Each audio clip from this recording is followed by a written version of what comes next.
So just talk to me a little bit about it. Bring me back to like young Darren, you in college, and like how you got to where you're at right now. I was heavily into drugs and alcohol.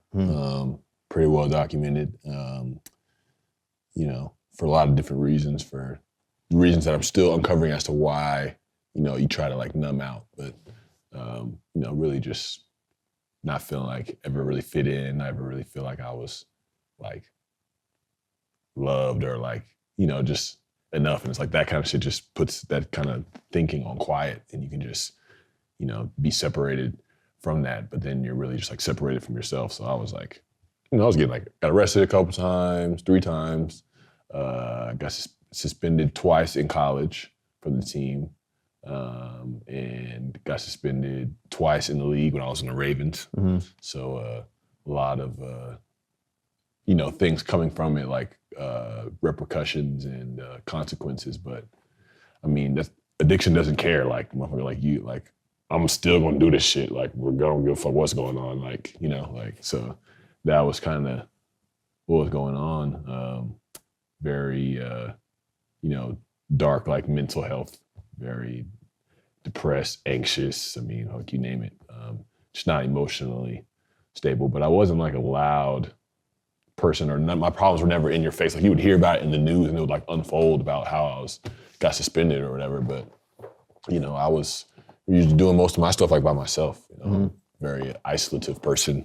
And I would go out with people, and people that went out with me and drank with me would be like, oh, no, I had a great time with him. Like, he was awesome. But it's like, you know, what's going on the inside?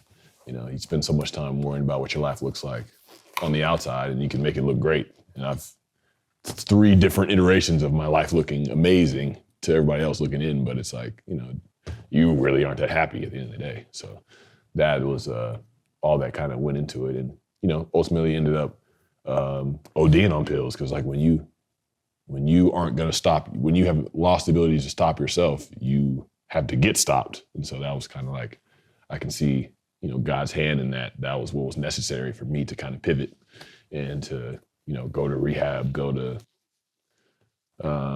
therapy and all that type of shit, and you know, start sharing my story. I guess like that wasn't really in the plans. Like, I'm gonna come back and be inspiring. Like, that shit was never in the plan. Like, I was just trying to like